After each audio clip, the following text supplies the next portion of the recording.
the Washcast. Welcome back to the Washcast. Thanks for joining in, guys. Another pre-recorded show. This one is not live. I'll be stalking in the chat, but outside of that, no more live streams for a while. The business is kind of getting crazy and had to cancel 2 shows, obviously, at the end of the year, just because of it. So with that said, we're going to jump right into it. With me today is I guess you could say, heavily canceled ex-personality. Ladies and gentlemen, the Misfit Patriot. Heavily canceled. That's one way to put it. Or it's like your 35th account, right? No, actually, I tell people, and I'm being literal. I'm the most canceled person on the internet because I made 361 TikTok accounts. I've been banned off of Facebook, I think 30 times. Clapper even got me. They've banned my Venmo for life, Stripe, Square, 2 Cash Apps, shit, I don't even know, like X three times, Instagram 4 times, and I don't know, there's probably something else in there, but it's not a lot of when you say that, you're like, people like to victim blame. They go, what did you do? No, I fucking didn't do anything. It's stalkers. That's the problem. It's like, if you do one thing, right, these people will follow you around like a fucking little crazy puppy. These people are insane. It was like 3 or 4 years ago where I went after the left on TikTok, and I didn't even like TikTok. My fucking girlfriend's kid was like, you should make a TikTok account. And I'm like, I want to find that little dickhead and kick her in the head.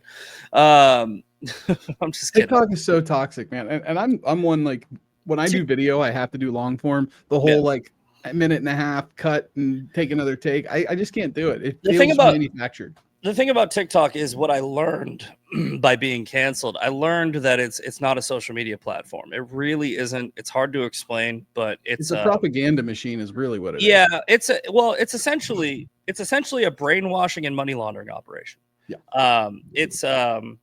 China knows exactly what they're doing with that app, where they they obviously designed the most advanced algorithm to keep people engaged, and everybody knows about these little things. It's like, oh, well, the app in China is actually all about education and blah blah blah, and that's all well and good, right. But it's the structure, right? Like there's these things called stitches and duets, right, where you basically pull somebody's video and you make a video on top of their video, which creates conflict, right? Because what people do is you can grab anybody's video, and if you disagree with them, their video goes for like 3 or 4 seconds, and then you just come in and go, actually, you're wrong, right? And it's like, it just creates fights. And it's a haven of cancel culture.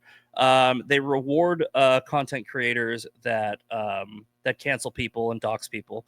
There's this one guy who tried to cancel me.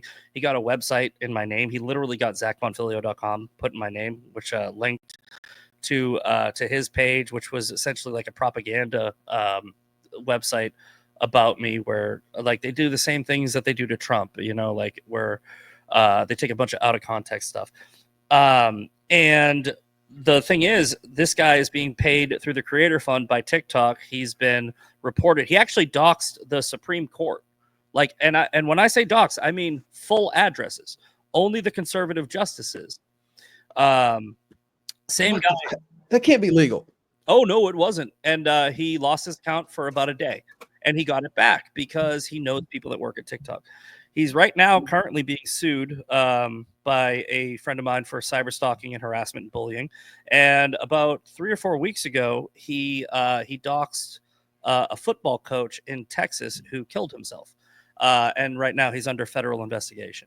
So these are the types of people that culture. That was recent? That was very recent. Yeah. His name's that Dinesh guy. If you Google that Dinesh guy right now, you'd probably the main story that pops up would probably be the coach in Texas. But Jennifer Couture, who I became friends with through mutual trauma, I guess you could call it. Like, there's things that pop up, or his Instagram and his TikTok. That tells you everything you need to know. Okay, type in that Dinesh guy, Texas coach. If you pop that up, it'll probably bring you a story that's coach takes his own life or something. Surprisingly enough. Really? Oh, there it is. There There you had to scroll all the way to the bottom of the page to find it. It's so fucking tragic that that's how it works. Yeah, But no, this is a football coach's suicide. Yep, coach. Like, dude, and you know what the funny thing is? So what he did to me, what ended up happening was I joined TikTok and I didn't know really anything about cancel culture, the internet, whatever.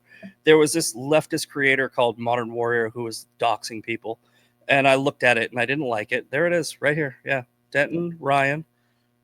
He was harassed so bad that 10 days after this guy who doxed me sent his little army after him, he just called it quits. And that's I can speak from experience as somebody with very thick skin.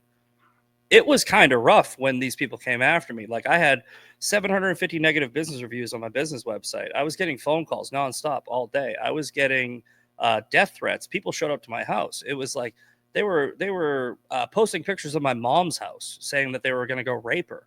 There was all sorts of crazy stuff going on, all in a very, very condensed period of time. I'm talking like days. And if you're weak-willed, that could definitely push you over the edge. It was rough for me, dude. I mean, I'm like I said, I'm from Boston. I grew up fucking with a pretty, rough demeanor. Like, but it was different. It was emotional. This is when it was over, huh? Yep. So here's the deal. I don't know if this apartment parking lot she confronted by two men during which. So I don't know what that is. No, what happened with that football coach is the coach was at Walmart with his wife. Some little kid was throwing stuffed animals over the aisle, hitting his wife, and the coach was like, "Hey, what the fuck? What are you doing?" And some little kid was like, "Fuck you! What are you gonna do about it?" So the football coach followed him outside and grabbed his backpack and was holding him. And some woman who obviously wanted to be TikTok famous, she rolled up and she goes, "Get your hands off of that kid! You don't touch that kid!" And she was like, it's a white guy grabbing a fucking probably a Latino kid or something. And she posted it, making it look like that guy was like abusing some random child, right? Police did an investigation, right? The cops showed up. They watched the security footage. They did interviews. They figured out that really the guy did nothing wrong. But that Dinesh guy, the guy who doxed me, he doxed 27 of my friends in one post one time. Actually, dude, the guy's insane. He posts people's real names, their addresses, where they live. Psycho, complete sociopath. He was like, he's one of these social justice warriors, right? So he's like, we tried to get this guy fired, but the school is actually standing by him. So I need you guys to go and boycott this and go to the school and this, that, and the other. And the guy was just getting hit over and over again over the course of 10 days. And I'm telling you, those 10 days, they feel like a year. Like, it really, really, when I looked back on it, I felt like these people were coming at me for 3 months. It was like 5 days. It's like, you're just not, your phone doesn't stop ringing. I was getting messages from people I went to high school with, right? Because this guy's got millions of followers. People were like, "I just saw you on the internet. Is everything okay?" And I'm like, "Yeah, fucking, what are you talking about?" So yeah, anyway, that guy in Texas, it was too much for him. He ended up taking his own life. And coincidentally, before this happened, that Dinesh guy also went after this woman, Jen Couture. He called her a Karen or something. And this woman, Jen, in Florida, she's rich, by the way, which is important for the story.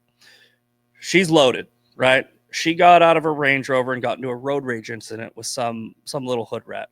And the hood rat was like, "This white bitch is, trying to assault me." He went after Jen. Jen wasn't having it. Jen has enough money to sue him into fucking oblivion. So she's doing it. And she reached out to me because she was doing discovery and saw that I was very prominent on his page, because when they tried to cancel me, I fought back. Like, I fought back for a long time. I was doxing him back. I was like, this is where you live, motherfucker. Jen right now is currently in that lawsuit. Dinesh is being investigated by federally for the Texas coaches. But this has been going on for years and years and years. And I know the way we started this conversation is TikTok, right? And the ignorant people love to say that the TikTok argument is, oh, they're stealing your data. Every social media company steals data, so it's not that big of a deal. Don't take away our TikTok. We like it. You guys have no idea what that app is, the underbelly of that app. It's really, truly a brainwashing operation on a mass scale. It is the biggest. It is fucking MK Ultra on steroids. And the reason why it doesn't even need to be banned, right? It can be divested, right? It can just be bought by an American company.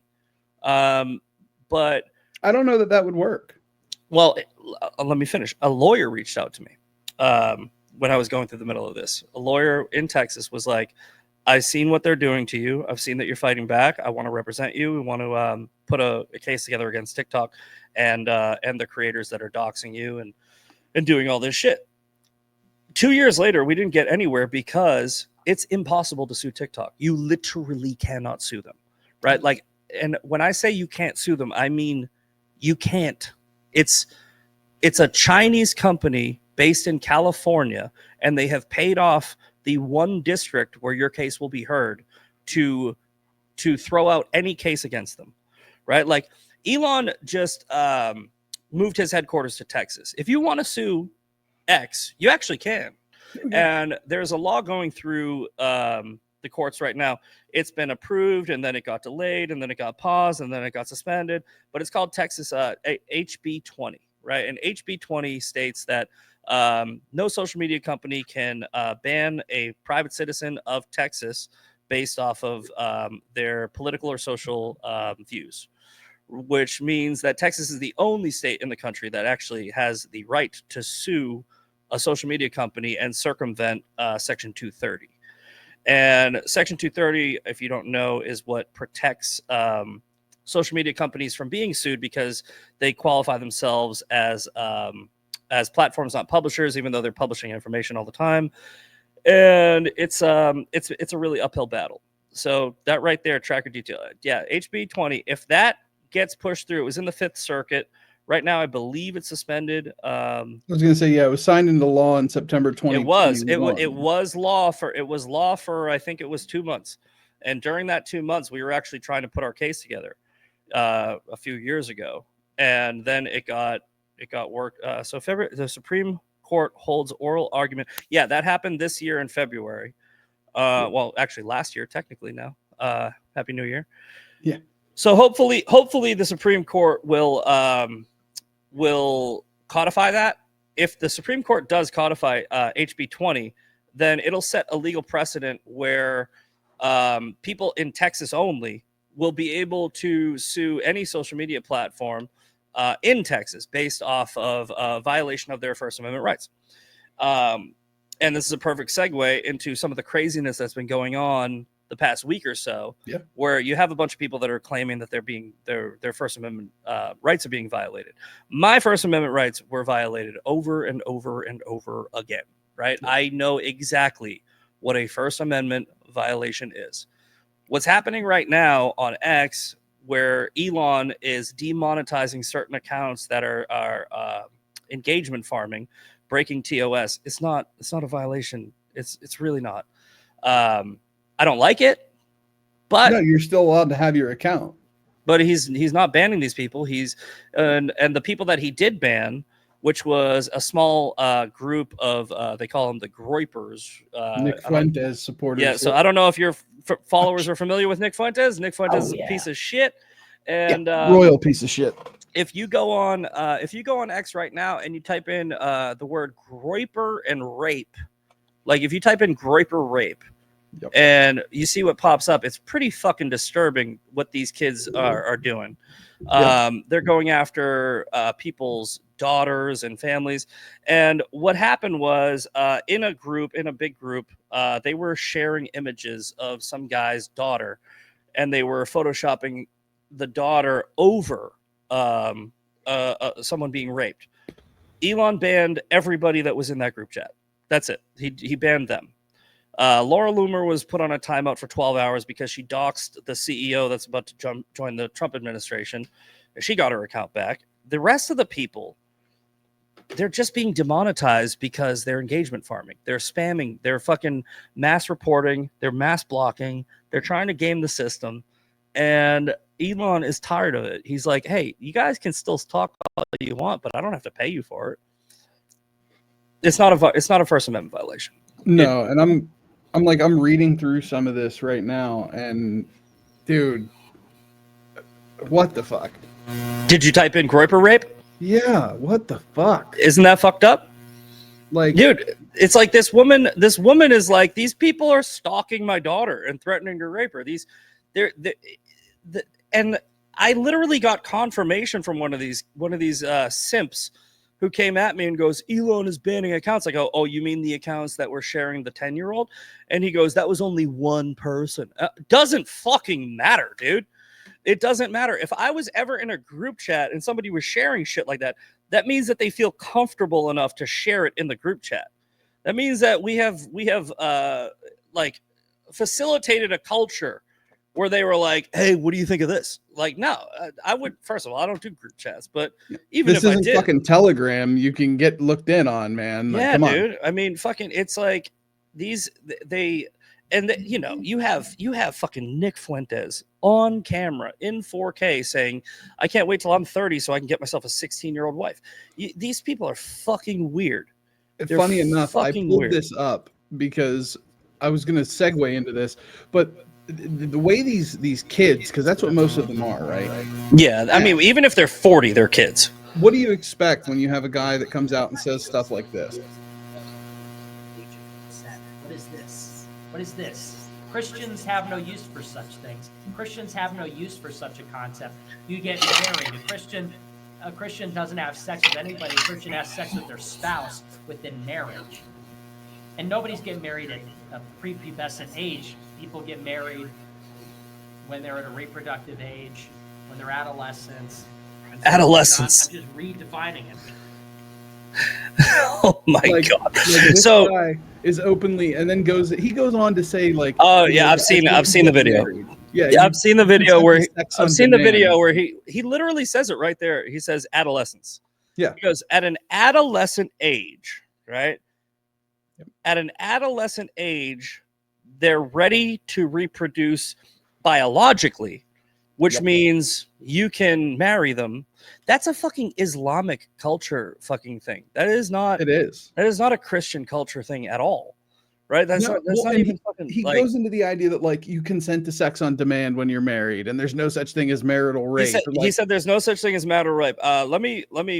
Hey, spoiler alert, guys. There is. You can rape your wife. It's if a woman says no, even if you're married, and you just keep going. You just raped your wife. So Nick doesn't believe, and Nick doesn't believe that. And I believe that he believes what he's saying, which means that it's very disturbing. Gay, so. I think he is. I think that a lot of these people are closeted homosexuals.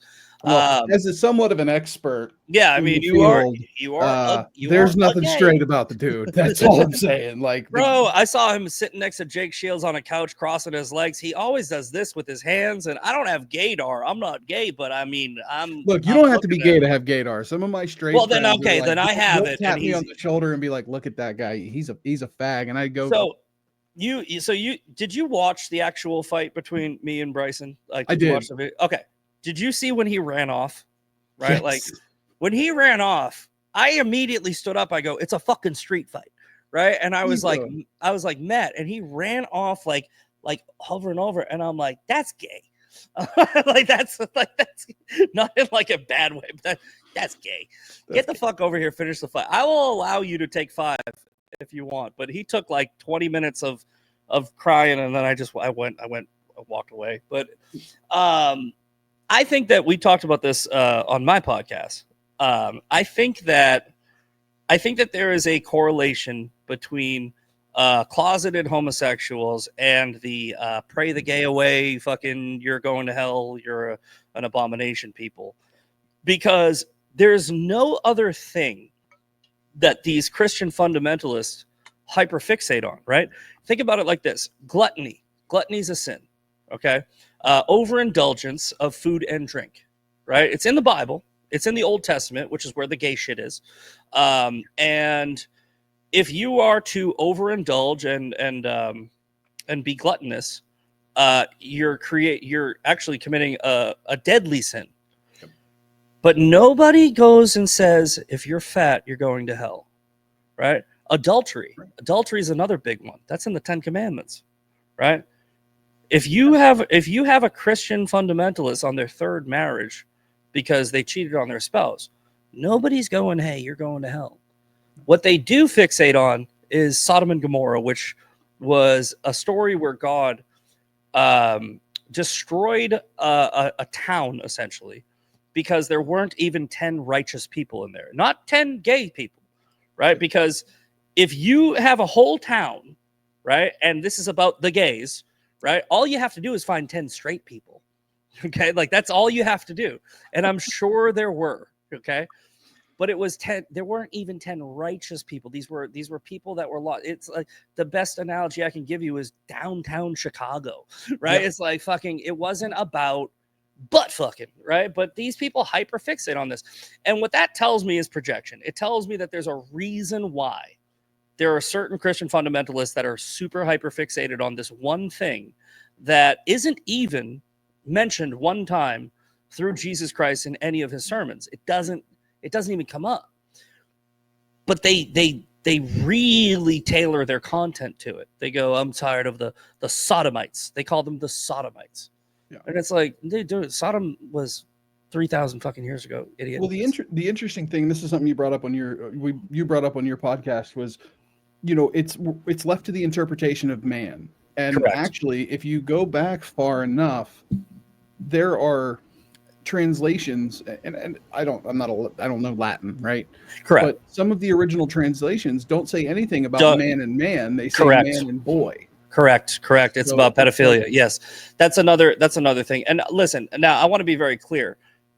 I do believe what the Bible says, right? The Bible is the only documented book that has never been debunked. There are over 64,000 cross references over 50 continents from people that couldn't know the information that was being given to them because there weren't fucking airplanes back then. And I think over 72 prophecies have come true from the Bible, right? So I want to be very clear. I do follow the word of the Bible. But what I also do is I discern man's interpretation versus God's word and what Jesus said, right? So if Jesus said lying is bad 7 times and he didn't say butt fucking is bad once, right? And then Paul is like, but I had a dream that butt fucking was bad. I'm going to be like, well, Paul's a fucking idiot, right? I would ask Paul why he was having a dream about butt fucking. Like. But you understand. I know this is a very crude way of putting it. And I'm not the best Christian. I'm just saying what I use discernment. I use common sense, and I'm not a Christian fundamentalist where I just a follow. Like, I'm not a sheep, even though they love that. They're like, we all are. No, I'm not. I'm the wolf. I'm the wolf. I just didn't want to eat any more sheep. Right. Well, so I think real Christians realize that they're imperfect by nature, by design. True. And I mean, and that's exactly what happened when Jesus walked all the way to Jerusalem to die. He knew he was going to die because of how imperfect we were. He essentially was like, I got a deal for you. Okay. You guys keep fucking up. None of you are getting into heaven. Yep. So I will be whipped, tortured, and fucking beaten and dragged and put on a cross so that you guys can get into heaven because I love you so much. I don't think that he would do all that and then be like, except for the gays. Like, Sorry, guys. No. So I've been so the reason that whole fight happened, it wasn't even a fight, but the reason that whole altercation happened in Atlanta, where Bryson Gray got slapped by me, was because I don't know. Was maybe that Atlanta or was that? Oh, sorry. Phoenix. I was gonna say I thought it was an Amfest, right? Phoenix. My bad. Whatever. I'm fucking hungover. It's my last day. That was my last day of drinking. I'm doing dry 90. No, but the reason in Phoenix, Arizona, not Atlanta, they both begin with A. About 6 months ago, Bryson went after my friend Conservative Ant, and I'm friends with Conservative Ant in real life, right? Like, we met online, but I actually have hung out with him in Florida. I've hung out with him in Phoenix, and we talk on the phone. That's my friend, right? That's a friend of mine. Has nothing to do with him being gay, right? He insulted him on I think it was Twitter. I went back and forth with him 6 months ago, so I went up to him to talk to him because he's essentially talking shit to a friend of mine. And the way that I put it to a couple of people after it happened, I was like, okay, if that was a female friend of mine and he called her a whore, instead of saying my gay friend was an abomination, every one of you would be on my side. Every one of you would be like, he deserved a slap. You should have slapped him. You did the right thing. But instead, I get from the Christians, most people are actually saying the same thing. Just from the fucking Christians, they're like, you shouldn't have hit him. Oh, fucking yes, I should have. I'm not a good Christian. I am not a turn the other cheek. I'm Old Testament. I'm fucking Michael. All right. Like, I was going to say, if he was a good Christian, he wouldn't have agreed to fight. He would have turned the other cheek and let you hit him again. Dude, do you realize how many people came at him for that? Like, because I posted the message he sent me, and he goes, if you don't fight me, I'll sue you. And I posted that, and all of his followers were like, this is actually not the right way to do things. You should have let him fucking hit you and turn the other cheek. It's funny watching them eat their own, because they don't really have if you adhere to a certain guideline based off of radical Christianity, then you can't ever stray, or else that you're excommunicated from the group. Exactly. So this kid lied about the fight. First of all, he said he kicked my ass. I didn't have a mark on me. And he fought on the Sabbath. He fought on a Saturday, and he didn't turn the other cheek. So he committed 3 sins. I didn't commit any because I don't believe in that shit. So it was fucking funny watching. It was funny watching his supporters chew him up. And also, they thought I was gay. They thought I was gay because I defended my gay friend. So they were like, he got beat up by a gay guy. That's embarrassing. And I was like, I'm not gay, but I'm gonna let you guys believe it. Well, if it had been an utter beatdown, I would have just rode that wave and been like, hey, you got your ass kicked by a faggot. What? Like, I had the opportunity to do that, and I chose not to, because when he was walking away, the part that you don't see on camera, Ross DeBoss was there, and he was like, why don't you just go up to him and punch him? And I was like, I'm like 10 feet away from him. I go, I'm not doing that. I go, I'm not doing that. I go, I'm not going to take a cheap shot. I go, if he's going to cry about his balls over there, he's going to cry about his balls over there. I kept saying, come back over here and finish the fight. I go, if you don't come back over here and finish the fight, I'm going to walk away. If I had walked over to him and finished him off, I would have been the bad guy. And yeah. I didn't want to fight in the beginning. I didn't even want to slap him. That was an emotional reaction based off of, so I hear people say this all the time. They quote Mike Tyson, and they go like, yeah, this is so fucking, like, this slaps. Mike Tyson goes, social media has gotten people too comfortable with talking shit without getting punched in the face. Yes. Right. And everybody's like, yeah. So I emulated that. Right. Yeah. I walked up to him. He said something. I slapped him in the face. And then people are like, I can't believe you slapped him in the face. I'm like, what about the Mike Tyson quote?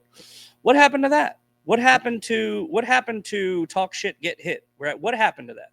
Right. But after that was over, after security threw me out of the hotel and I was walking home, after that, I didn't want to fight anymore, but I will. So I told him, yeah, fine, I'll meet you. But either way, it was a stupid, drunken, nonsense fucking altercation that I've gotten into many times throughout my life.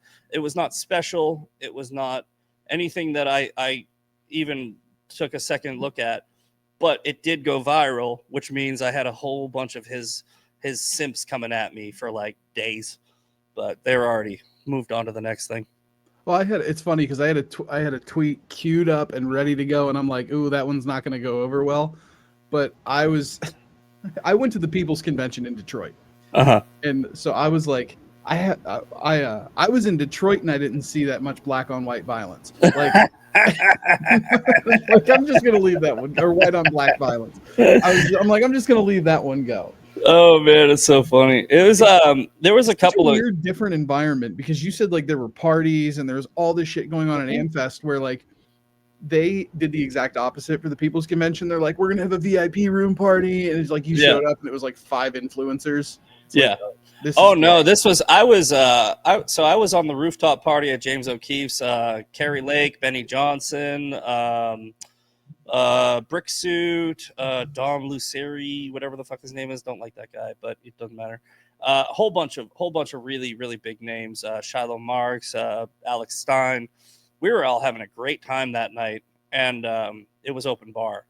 And if I'm one of those people where if it's open bar and I spent $600 on a ticket to get to Amfest, you're gonna get that $600 worth of booze. I'm gonna get my money back. So I got my money back that night. I was very, very intoxicated, and I was fighting on gravel. Didn't realize it was gravel, and everybody saw the video. It was an experience. You know what? I'm glad I did it, because one thing that I would not be cool with is if I came home and I was like, you could have said something to that motherfucker and you didn't. Right? That's my mentality. It's like, the person I am online is the person I am in real life. I say things that are on my mind. I may be controversial, I may be combative, I may be confrontational, but that's who I am. It's how I was raised, and it's I embrace it. So when I say something like, if you were to ever talk shit to my friends, I would get in your face and I would slap you. I don't want to be a liar. So that's what happened.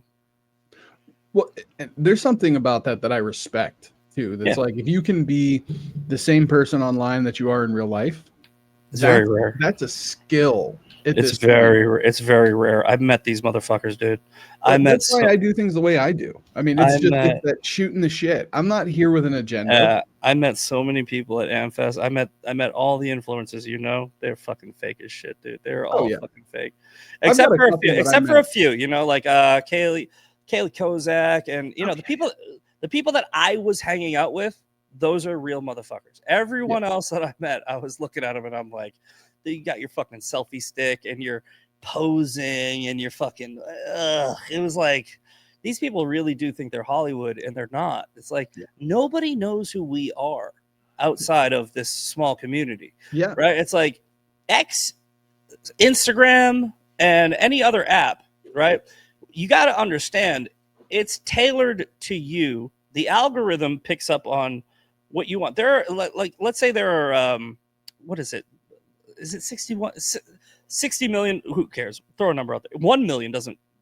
Right. If you think that you saw 1 million people on X in the past week, you're retarded, right? You saw like 1,000 tops, if that. Right?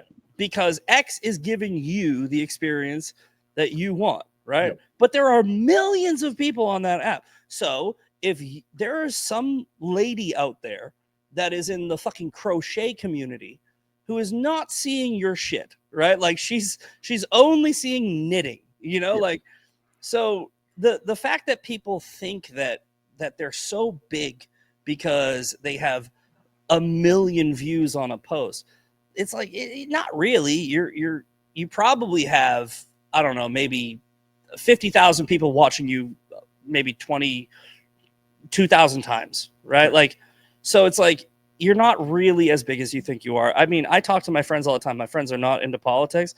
And if I were to tell them, if I were to say I was at the James O'Keefe rooftop party, they'd be like, who's that? Right? It's like, so it's like, it doesn't really, it gives people a complex for sure. I've been noticed out in public. I was actually noticed in the airport when I got to Phoenix, and this woman was like, "Oh my God, I love you. I watch you. I follow you." And I go, "Oh, that's great." I go, "You going to Amfest?" And she goes, "No." She's like, "I'm just here with my family." It was just a random coincidence. I've had people, I've probably been noticed and recognized maybe 5-10 times. I don't know, based off my social media.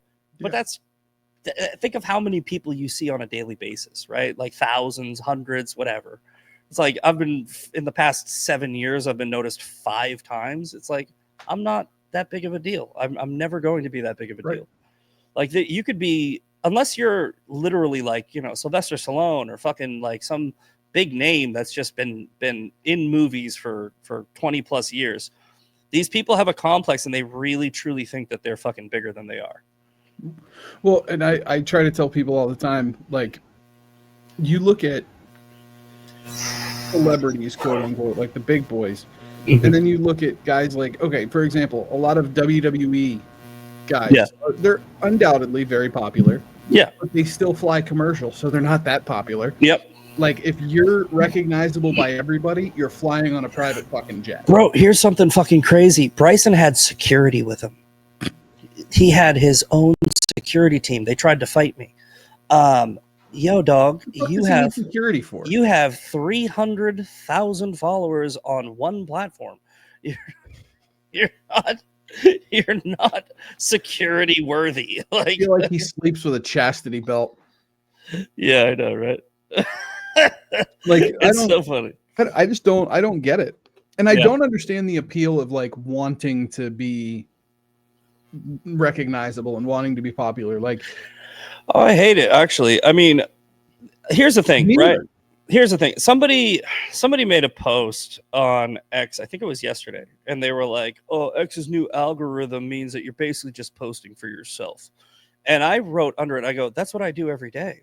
Yeah. I go, like, I'm literally just posting for myself. Yeah. I don't know what it is about me, but I really feel like I have words that need to come out, right? Like, I don't care who's listening. I just feel like I need to say things, right? So I do. I created a social media account because I wanted to be social. I wanted to socialize. I wanted to tell people what my thoughts and my views and my opinions are, right?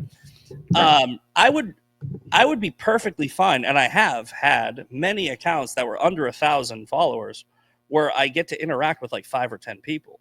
When you get to the level of my Instagram where it's 100,000, it almost dilutes it, and it actually makes it worse, right? So like, you're not getting that connection. Yeah, no. So, and it's not like, hey, listen, I'm not gonna like start removing people from my page or anything. And I'm not saying that I wouldn't be happy with a big following where I get paid to do this naturally without engagement farming or whatever. Right. What I'm saying is, it's like these people chase it, right? I used to do a lot of business videos for the construction community because I run my own construction business, and I have a page with like 4,000 or 5,000 people on it in this tile community, and I would do business with Bonfilio, which is my last name. And what I would say is, I would say money is a byproduct of success, right? Yeah. It's not the goal, right? It's not the metric. If you try to be successful, you will make money. If you try to make money, you won't be successul, right? Exactly. Because if you are chasing a dollar, right, the dollar is what you're going to be focused on, not the job, not your career, not your quality of work. So let money be the byproduct of chasing success. Yeah. And it's how I've tailored my whole life. Like, I mean, I want to be successful on social media. I don't care about getting paid on social media. Right. I mean, in fact, I'm not. I mean, I think I get like $20 from X and like $40 from Rumble. Like, I don't care. It's beer money. Fucking not anymore. Exactly.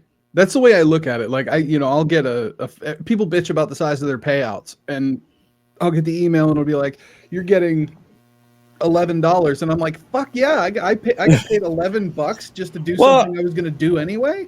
That's free premium, right? If X is $11 and you reached enough people where you got to have longer posts and upload videos and all the features that X Premium comes with for free, I look at that as an absolute win. But do you remember, I don't know if you follow Tiffany Fong. She was posting her X payouts, and she pissed off everybody because she went viral and she was getting like $15,000, $20,000. and all the haters would come out, and I don't care if you like her or dislike her. I was like, yo, she's a attractive girl who knows how to make posts go viral because she's figured out the system, and she doesn't even do it with manipulative tactics. She really doesn't. She literally just posts dumb shit, right? And people love dumb shit, right? She's figured out reality TV for X, and people are mad at her for it. And I'm like, I'm not. I don't hate your hustle. I didn't hate Haley Welch's hustle until she started scamming people on crypto coin. I don't hate anyone's hustle. If you're doing better than me because you're fake, I'm not going to try to emulate that. I'm not going to be jealous of that because I don't want to be fake. So I would rather sit here with my $20 payout and continue to do my content than try to copy you. Damn right. You know, so the people, it's just misguided jealousy and anger because people are like, why not me? Well, here's the reason why it's not you, because it's not, right? You just didn't do it. That's the world doesn't owe you shit. You didn't fucking do it. You didn't either get lucky or work hard enough. One of those two things didn't happen. Cry into your cock-shaped pillow. I don't care. 100%. I mean, that's the reason that I do things the way I do is because it's authentic and it's paid off. Like I did a daily news show for a while and I found myself having to form opinions. And if I can't just have an opinion on something, I don't want to talk about it. Same thing with, with this, it's just kind of that open format of like, we're going to shoot the shit and see what comes out of it. And those discussions, I average like 150 views on Rumble and then maybe 1,000 on X. Right. But even with those small numbers, I've managed to bring people like George Santos on the show within 15 episodes. I had Mark Pellegrino on, Lucifer from fucking Supernatural. Nice. On and is like wants to come on again in the future. Yeah. Like I've managed to pull names in that somebody that gets 150 views should have absolutely no business doing it. Yeah. But I send them proof of work. They watch 20, 30 minutes of it and they're like, okay, I like this guy. Let's fucking do it. That's what I'm saying, man. I'd rather do a good show for 100 people than a bad show for 1 million. It's and people notice that. I had on J.R. Majewski, Steve Baker was supposed to come on. I can actually follow up with him and get him on. But it's like they're not coming on because they're trying to build their brand. Right. They're coming on because they saw something in my content and they were like, oh, hey, I'd love to talk to you. And that's, the thing about it's like Joe Rogan. Joe Rogan he's like exactly he's the gold standard. Well, Joe Rogan he's the manifestation of what I just told you, right? Where money is a byproduct of success, right? He was just trying to be a successful podcaster, right? And he was like, he just became the Joe Rogan, like the JRE experience. It wasn't like the Huck Tua podcast where it's like, oh, let me get the right lighting and the right setup and the right fucking this and that and the other. He was like, I just like talking to people. And then because go back and watch his old shows, dude, they look like shit. Exactly. And I love that. That's what I want to do with my internet experience. I think that social media is one of the greatest gifts that we were ever given. And while it's being abused, there's still a lot of potential where you could get back to what it was intended to be. Again, why I'm actually really happy about what Elon is doing. I think Elon is that autistic fuck like me who just said, oh, I figured it out. People are just trying to get popular. Oh, I'll take that away from them.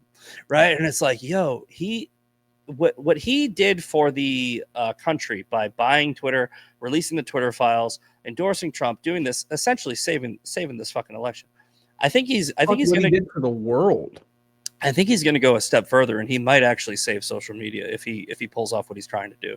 Yeah. Because a lot of people can't see it. A lot of people can't see what he's doing. There is no incentive for him to do what he's doing. He is literally taking blue check marks away from his top producers. That is not a good business model. So why would you do something that would hurt your bottom line? Right. The only answer is he actually believes in what he's doing. I was going to say the same reason he spent $44 billion to buy fucking Twitter. The same reason he spent, what was it? Like close to, what was it? 40 million? 40 billion on Trump's reelect. Like, I think it was a million, but there's either way. no reason for him to do this. Yeah, he He's the gave away $1 richest man in million. the world. He gave away $1 million a day to people that just signed a pledge that said, "I support the First and Second Amendment." Well, That and guy more has. than that, he's sending out checks for that same thing. I just got Yeah. $100 check this past week. Get out of here! That's I was like, hilarious. Yeah, I'm like, I what? signed up. I hope I get a check.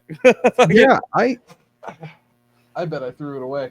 But yeah, it came from, and I'm like, I'm looking at it. I'm looking at the envelope. It's just this plain envelope, and it says United States of America Inc. And I'm like, what the fuck is that? And so I opened it up, and I'm like, the memo said for petition or whatever, and I'm like, Yeah. oh, I fucking forgot about this. That means I'll probably get a check for $100. That's hilarious. Yeah. You know, it's it really is funny how the left has demonized these billionaires like Vivek, Elon, Trump, and whatever. But they're sucking on the tit of Alex and George Soros. Yeah, exactly. But it's like you realize that once you have $1 billion, that's $1,000 million. Yep. You don't have to do anything for the rest of your life, your kid's life, and your grandkids' life. It's like it's $1,000 million, right? Yeah. These people don't have to do what they're doing. They're doing something for a reason. With the left, with the Soroses, I think it's power and control. Yeah. With the Trump and Elons, I truly think it's an altruistic sense of duty to fix this country because they can, right? It's like, if it were up to me, I think that people in Congress should only be like rich billionaires that have built a business or veterans. I don't think some bartender should be able to go from making fucking $30,000 a year to $190,000 a year, get a book deal, and then stay in Congress for 30 years. Everything else wind up being a multimillionaire. Yeah, how is Dan? Do you remember when Dan Crenshaw was getting a lot of heat? Patch McCain was getting a lot of heat last week because he was like, I only have $20,000 in the stock market. No, you have like $200,000 in the stock market. You're also worth like $12 million on a veteran's salary with $190,000. Look, I make good money. I run my own business. I make over 6 figures. I don't got that much. I don't got 2 houses. I don't know how these people have all these. Bernie Sanders is like, yeah, I have 3 houses. I wrote a book. It's like, yeah, well, why didn't you give all the money from the book to the fucking homeless? And for anyone that believes that Dan Crenshaw only has 20 grand in the stock market, there it is. Further Quantitative has his stock tracker. He's worth 1.4 million, 13,000. Yeah, that's a little more than 20. And what is he worth? 12 million? His net worth is 1.45 million. Oh, maybe I was thinking 1.2, but either way. So, but you can see exactly what he's trading. So he's a millionaire. He's a millionaire who's a public servant. Your housekeeper shouldn't make more money than you. Right? I've long stood behind this position, right? You really want to fix Congress, this is how you do it, right? If you want to fix Congress, you make a fucking law where they cannot have a single fucking penny of secondary income, period. You get rid of PACs, right? Because PACs are how they get elected every fucking time, right? Where millions of dollars get poured into a single candidate and they crush any competition that might be a better candidate but just doesn't have the money. And you get rid of any secondary income. That means no book deals. That means no speaking engagements. That means no stock trading, no crypto trading, nothing. Yep. You are a public servant. I would go a step further and say don't pay him a fucking salary, and that would incentivize the people that you're talking about, the billionaires and everything else. Well, if you come into it with existing, you get it. If you don't, sorry. My step further would be, and I'm not saying we should do this, right? My step further would be you make the median income of the district you represent. So if you want to raise, everybody should get a raise. Yeah. Right. Like, so if you the median income is 60 grand in whatever place you represent, that's what you make. Right. Yeah. If you want more money, you should probably make more money for your constituents. And then when they get a raise, you get a raise. I mean, that would be a good way to do it. Now, the reason why I say I don't think we should do that is you do want people to do their job. Right. So you want people to want to show up to work. The reason why the education system is garbage is because teachers don't get paid enough. So I don't want our politicians to be struggling while they're trying to help us. Right. But I also think that they should have to go to work most of the year. They take off more time than teachers. They work like 40% of the fucking year, and they get paid $190,000 a year. It doesn't make any fucking sense. Well, and even a step further, part of the reason our education is so shitty is because our politicians are shitty. Exactly. We have a Department of Education that doesn't incentivize it. I think that Trump will get rid of the Department of Education. I think that he'll do that. I think that once he does that, it's going to be the start of something that could, in about 10, 15 years, really change the direction this country is going. Because, the standardized testing and fucking the labor unions and all the bullshit where they're just trying to make they're trying to make office workers out of children. It really is. We were number one in education. I think 80 or 90 years ago. I think now we're 27th. That's ridiculous. If we're the leader of the free world and we have the 27th dumbest fucking people, right, then we're not leading shit, right? And that's why we have the HB1 debate. The reason why we have the H1B, the reason why we have the H1B debate is because there are people in other countries that are prioritizing hard work and education over us. It's why this debate would not even be in existence if we had smart, hardworking people with a work ethic. Like it doesn't. There's a cultural problem. Vivek was right when he said that. Oh, he was spot on. I had Zeke Arkham on a while back. I don't know if you know who that is. He's the big black guy, cop, diehard conservative, but he was bringing up it's a cultural problem from the grade school level. So if you go to Japan, right, kids in Japan are taught that there's no extracurricular activities. You don't leave the classroom until you've cleaned up after yourself. Yeah. Like, we don't have that mentality anymore. Yeah. That's the reason why we're getting killed all over the world, because people are willing to put in that extra work. Well, the Department of Education gets a $93 billion budget per year. You fucking spread that out over 50 states, and you can use those resources to start focused learning, like the Swedish model, right? It's like the Swedish model is you pay teachers more money and they have more direct involvement with each and every student. Yep. But what Trump is suggesting, what a lot of people are suggesting, is private what's it called when they can choose to go to a public school or not? It's school choice. Thank you. Jesus. Yeah. So school choice. He's talking about school choice, right? Where it's like, okay, I understand that the kids the kids that are going to be disaffected are going to be the kids with, poor parents and what have you, where, they're going to be going to these public schools and the quality of that is going to drop. But a rising tide raises all ships. So if you have an education system where the private sector is now dominating the public sector, it's going to force the government to start putting more resources into the public school system, right? So it's going to work out where it really does improve the quality of education overall for everybody. Oh, absolutely. And people are just so short-sighted because they've gotten so used to daddy government just fixing all of our fucking problems, not realizing that they created the problems that you're asking them to fix, and they're not fixing the problems that they created.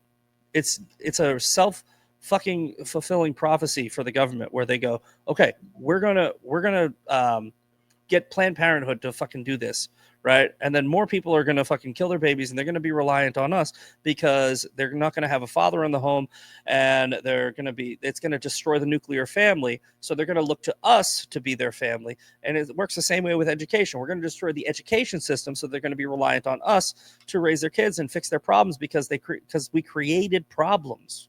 Right? The government right now, as it stands, wants you to fail, so you look to them to fix the problems that they created. Right? And what Trump is suggesting is, hey, why don't we just fix the fucking problems? It's not that hard. Right. Well, so for example, with federal funding for education, right? The actual budget is like $119 billion a year. $119 billion. Yeah. $119 billion a year coming out of the taxpayers. Well, and remember, I said I'm an anarcho-capitalist on your show for the most part. Mm-hmm. Yeah. I don't think we should have any public school because me neither, really. If you give $119 billion back to the taxpayers, yep, ultimately the market's going to correct itself. If you Yeah. were in the south side of Chicago and your school is producing a bunch of retards, well, guess what? At the end of the day, when you have school choice, you have more accountability because you can say, you know what, I'm not sending my kid there to become a retard. I'm going to send them one county over and send them there because their education's better. If you were to divvy, if you were to divvy that up evenly, and I know that it wouldn't be evenly, but even if you were to divvy that up evenly between all 50 states, that's $2.38 billion per year to each state. $2.3 billion. They said that you can solve homelessness with $2 billion. Yep. You can build the wall with $4 billion. So how is this even a discussion? $119 billion for us to come in 27th in education. That, yeah, in my opinion, that's the only argument you need. The argument you need is kids graduating that are not able to perform at like a 7th grade or 6th grade level. Yeah, I mean, well, look at, and then what COVID did, it set us back even further. So we're gonna be looking at, let's see, that was 2020. So in 2035 ish, right? We're gonna be looking at teenagers who are fucking retarded in about 10 years. In about 10 years, we're gonna be looking at like the next generation who doesn't have any social skills, any educational skills. They're literally going to be fucking factory workers, and it's gonna be tragic. Well, and that's it. There's no fixing that, by the way. Well, and so perfect example of that. My aunt, who was actually in the chat at your show, Captain Curfew MPDC, she is a retired DC police captain, and so she went back into teaching special ed, which is what she went to school for, and she should have been retired 3 years ago.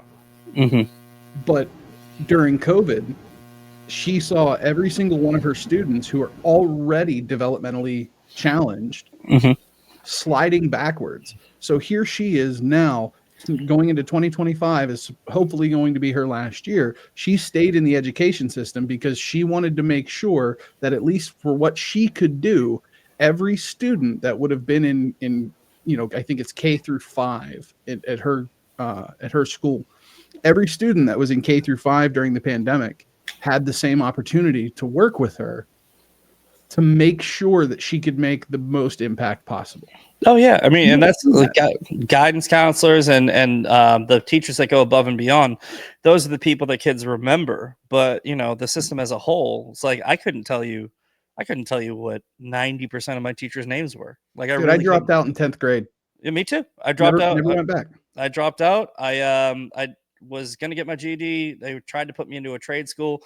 Didn't even get accepted to a trade school. Went on to do the waiting tables and fucking working low end jobs.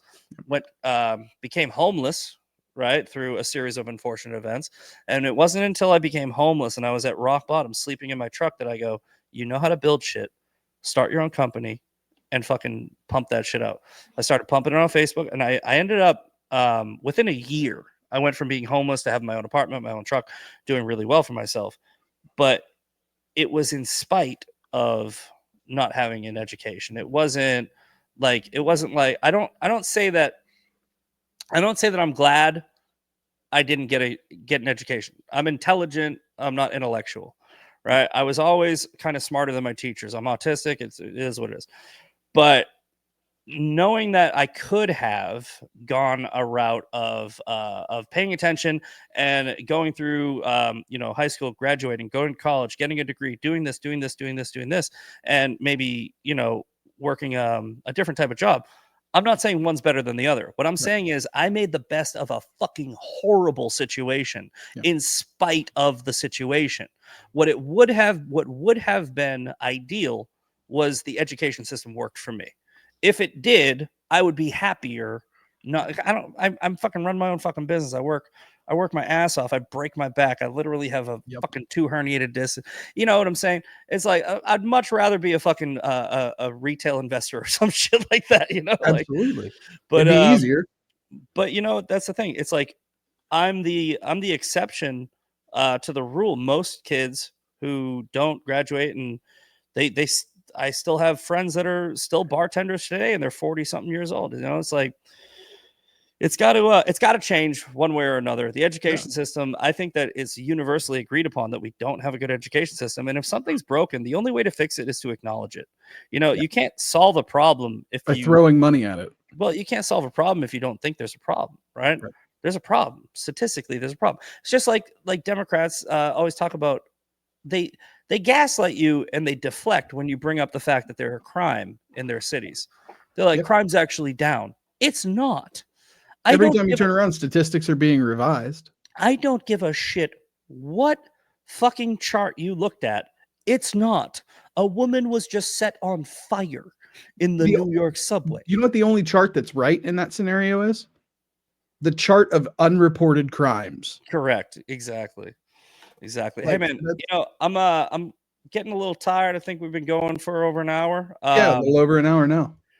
So unless you have a couple more things that you want to chime in about, I think we'll wrap it up. Yeah, no, we're all good, man. I mean, most of these shows go between an hour and 3 hours. So yeah, I would normally say, but we did my show right before, and I was like, I'm already freaking like, I'm feeling 10:45 of the first of the year. So I'm feeling my eyes getting heavy. I got my blackout curtains drawn. See, like if I pull these off, then it's I'd have to acknowledge that there's a world out there. Yeah. But hey, we'll have to do this again because I think our stories are not that different. Absolutely. I think bring me on your show again soon. And then we'll do a follow-up on mine. But man, thanks for having me on. Appreciate it. And thank you. And I'll talk to you soon. Sounds good, brother. Talk to you soon. All right, peace.